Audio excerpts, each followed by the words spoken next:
Começamos aqui a gravação. A gente é o grupo do Judas Bistrô. A gente vai apresentar agora a nossa entrega da unidade 3. Nessa entrega aqui, a gente vai falar do nosso PBB, do seu Story Map, que foram os dois estudos de caso que a gente teve que entregar na unidade 3. Vamos falar também das issues que a gente fechou da entrega da unidade 2. Vamos falar sobre as mudanças que a gente fez no nosso projeto, né? A gente teve saída de alguns integrantes, a gente teve mudança de papel. E vamos apresentar também o que a gente já fez até agora, seguindo o nosso calendário, né? Começando agora pelo PBB. Não. Falando um pouco sobre o estudo de caso do PBB da TechFix, né? Os principais problemas identificados nesse estudo de caso era a falta de comunicação entre atendente, cliente e técnico de campo, consequentemente, surgiu um caso de ter que remarcar atendimentos ou atendimentos duplicados. E os principais problemas foram esses, né? A falta de previsibilidade, informações conflitantes, agendamento duplicado, cancelamento de última hora, atraso na entrega e entre outros aí. Também teve os problemas para a diretora de operações, né? Os principais problemas residiam na falta de uma ferramenta para acompanhar os resultados obtidos dos atendimentos, né, os feedbacks, e as expectativas para resolver esses problemas eram quais? Era um sistema móvel, um acesso ao histórico, integração ao sistema da central, maior agilidade, maior facilidade no agendamento, redução de retrabalho, agilidade na resolução de problemas e transparência na comunicação. Nós tivemos três principais personas, né, para esse estudo de caso, que foi o técnico de campo, o cliente corporativo e a diretora de operações.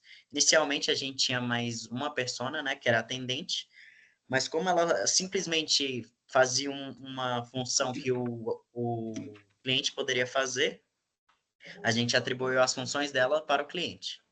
Agora, o Góis, tem como você ampliar um pouquinho? As coisas que o técnico de campo faz, ele consulta informações dos equipamentos, ele faz anotações, consulta de informações das visitas, ele espera acessar o histórico de equipamentos, contatar a central rapidamente, e as duas funcionalidades atribuídas ao técnico de campo é consultar informações e adicionar informações, né, ali, em consultar informações. A falta de acesso a históricos detalhados dos equipamentos era um problema, atraso na comunicação com a central era outro. Ele espera conseguir maior agilidade no atendimento e maior quantidade de atendimentos, né, com um produto, né, que será criado a partir desse PBB.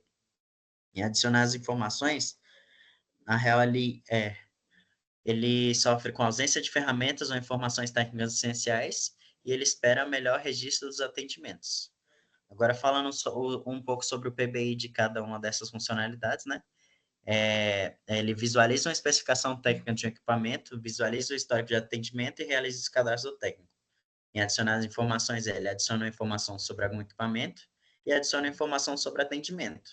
Ele pode adicionar isso porque ele sofria muito antes do produto, com a falta de informações para resolver os problemas dele. Por exemplo, se ele tinha que resolver problema com impressora, ele poderia ver que uma impressora específica dava problema na tinta, por exemplo. Ele poderia já ter esse dado ali.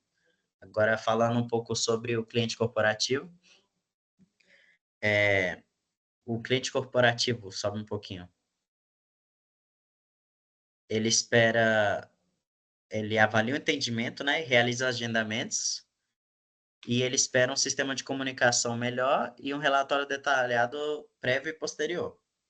A funcionalidade dele é realizar atendimento ou agendamento, que antes também era função da atendente, e um dos problemas era a falta de resposta da atendente, que agora a gente não tem mais, a falta de notificações, agendamento duplicado, e ele espera a previsibilidade da consulta técnica, relatório de atendimento e agilidade do atendimento. Os PBIs ligados a isso solicita atendimento, ele avalia o atendimento, realiza o cadastro do cliente, recebe um plano de ação do atendimento e recebe também o relatório do que foi feito, né, que é os relatórios pré e pós o atendimento. Agora, sobre a diretora de operações. Os principais problemas o que ela faz, na real, né? Ela supervisiona as operações e ela espera um monitoramento em tempo real e ela também espera dashboards e relatórios automatizados. Desce um pouquinho. A funcionalidade dela é análise de operações. Ela sofre, né, um pouco com a falta de informações sobre o que está acontecendo e ela quer essas informações agrupadas em algum lugar para melhorar a proatividade, melhorar a alocação de recursos e precisa também, né, da centralização de informações operacionais. Pode descer um pouco para falar dos PBIs dela. Bom, ela espera acessar os dashboards gerados a partir das informações dos relatórios dos técnicos e das avaliações do cliente e visualizar dados específicos e realizar o cadastro da diretora. Cada um desses PBIs, eles geram histórias de usuário, né? Tem uma proporção de 1 para 1 com os PBIs. Aí, dando exemplo só de uma história de usuário, né? Que é o realizar o cadastro de técnico. Aí tem a história ali, tem os critérios de aceitação, os dados de entrada são nome, CPF e senha. Ao terminar o cadastro, o técnico é adicionado à tela de atendimento. No caso de alguma falha, o técnico deve receber uma resposta do sistema informando qual campo foi preenchido errado. A partir desse critério de aceitação, a gente criou o BDD, né? Cada história de usuário aí, dentre as 12, nós temos 5 BDDs. E o cenário desse BDD que eu vou citar é o cadastro técnico com os dados válidos, que é o seguinte: dado que estou na página de cadastro de técnico, insiro nome, CPF e senha. Quando clico no botão cadastrar, então o técnico é cadastrado com sucesso e redirecionado para a tela de atendimento. As próximas histórias também têm os seus BDDs, seus critérios de aceitação, mas eu vou parar por aqui mesmo.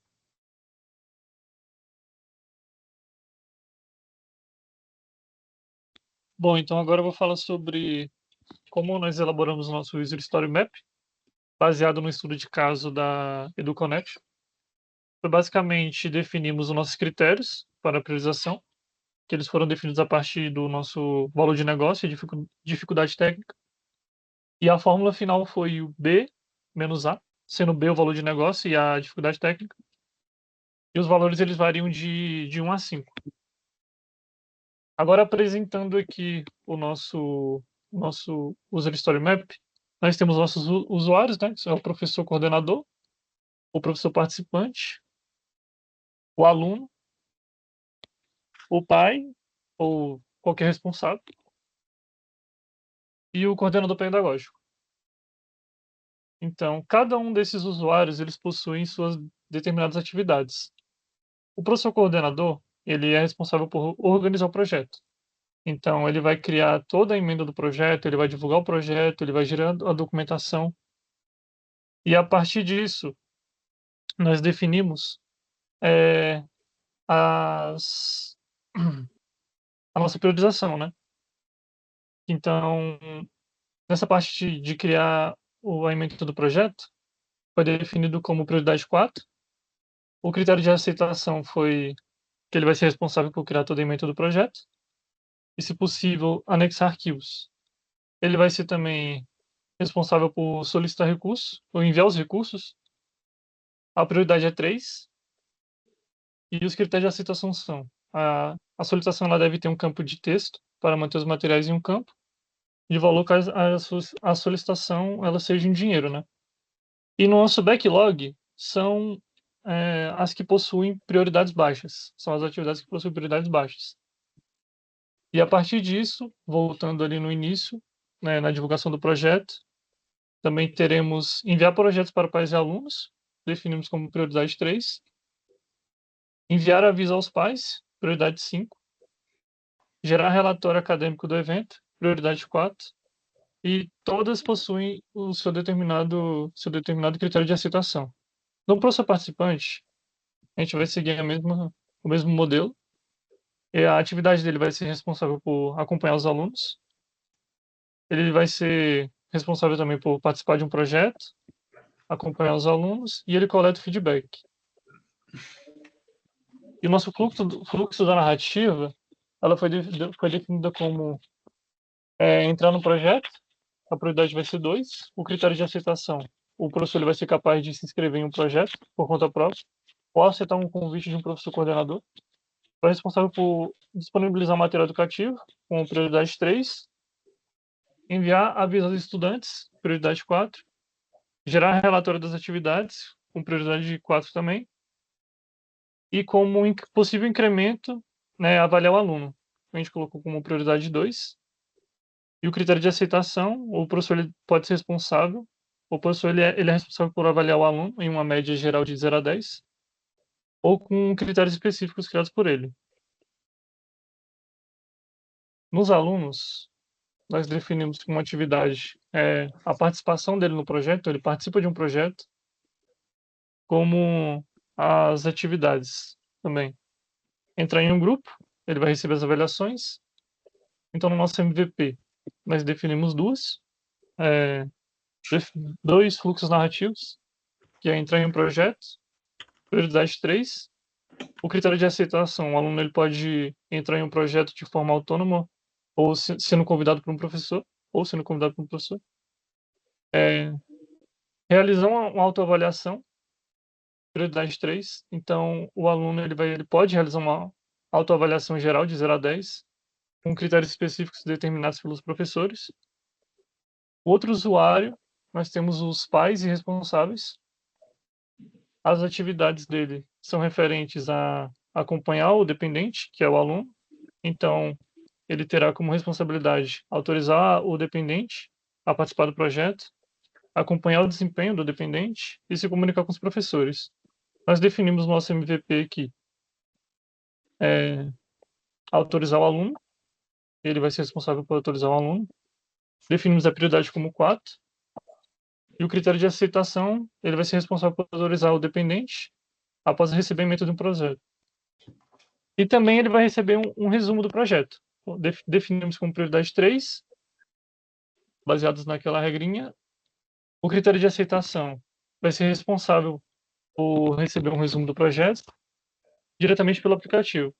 E também temos o possível incremento ali, que é receber a avaliação do aluno com prioridade 2.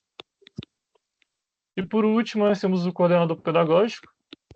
Com uma atividade, ele vai ter acompanhar os projetos, o fluxo da narrativa, né, dessas atividades, acompanhar os projetos, analisar o feedback do projeto, gerar recursos para os projetos. E o MVP, ele é responsável por autorizar o projeto, com prioridade 4.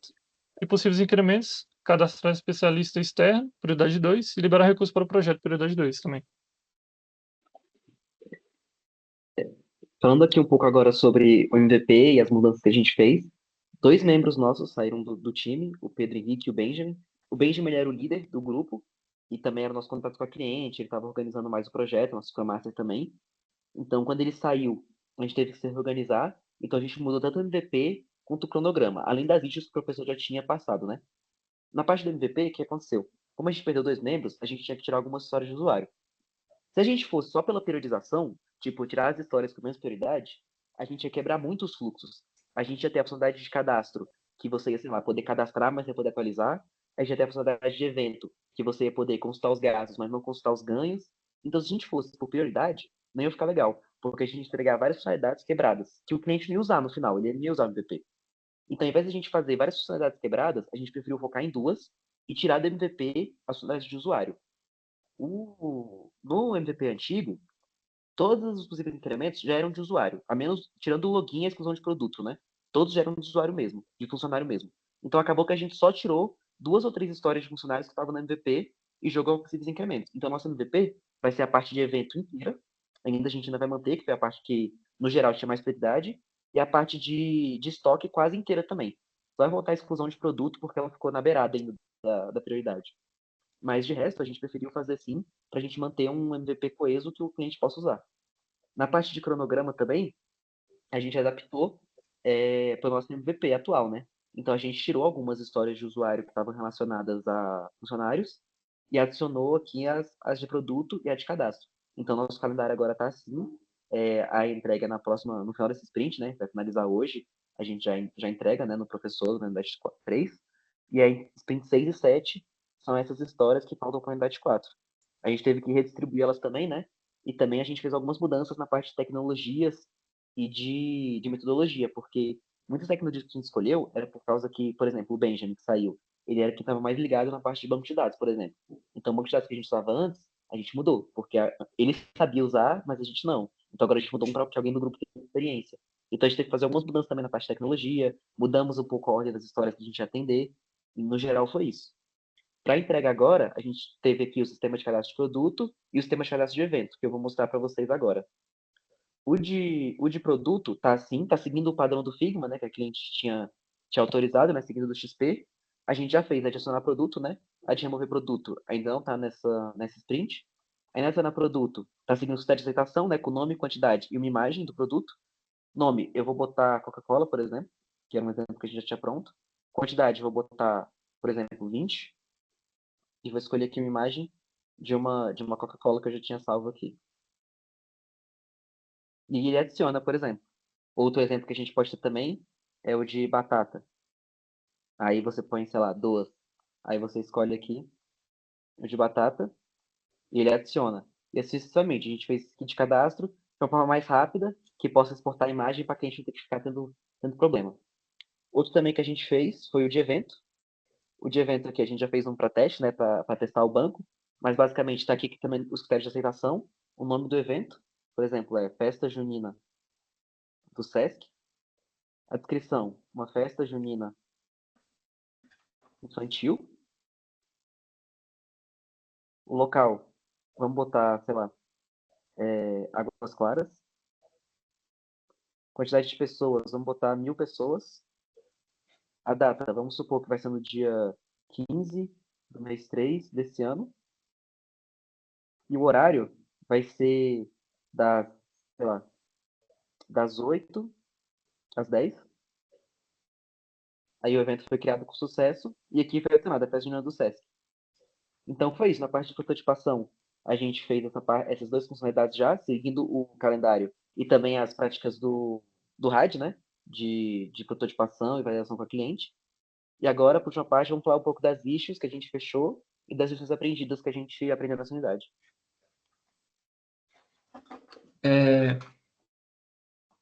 Tá, beleza. Nós fechamos cinco issues, né? A princípio, nós tínhamos dividido cada uma das issues para os membros do grupo, né? Então, por exemplo, o Dora e Dodge tinha ficado com o Pedro Góes, os requisitos não funcionais com o Iderlan, os funcionais com o Pedro Henrique, atividades GR comigo, peso geral o Matheus, né? E o calendário o Pedro Góes. Mas na prática, nós, como por exemplo, o Pedro Henrique, ele saiu, então a gente acabou redistribuindo, mas nós conseguimos aí fazer as alterações que eram necessárias para essas issues, né? Nós trocamos muitas imagens que eram difíceis de visualizar por tabelas, ajustamos indentação do Git Pages, demos uma melhorada no layout geral das coisas e atualizamos também os nossos calendários de sprint, né, por conta dos membros que saíram, refizemos o MVP e todas essas coisas nós fomos atualizando ali no Git Pages. Agora, falando um pouco sobre as lições aprendidas, eu creio que nessa unidade 3, a principal lição que nós aprendemos foi, de fato, nos adaptar à saída dos integrantes, né? Nós enfrentamos dificuldades aí, tanto de relacionamento entre as pessoas, quanto também de débito técnico mesmo, né? A saída do Benjamin foi uma parte muito difícil, né, dessa unidade, porque ele tinha um conhecimento muito valioso, principalmente em banco de dados, e nós precisamos até mesmo pedir ajuda, né, de outros monitores da disciplina, e, enfim, precisamos nos adaptar, né, a essas mudanças, colocar algumas coisas que nós tínhamos certeza que nós iríamos trazer, né, nessa unidade, nós tivemos que adiar um pouco, cortar escopo, mas creio que nós fomos felizes, né, ao final disso tudo, e é, é mais essa reflexão mesmo, porque as dificuldades que nós superamos nos tornaram melhores, de certa forma, ao final de tudo isso. Nós podemos desenvolver outras habilidades que provavelmente nós não desenvolveríamos e nos tornamos mais coesos como equipe. É isso então, né? Isso. Obrigado então e boa É noite. isso. Boa noite, pessoal. Obrigado pela atenção. Boa noite.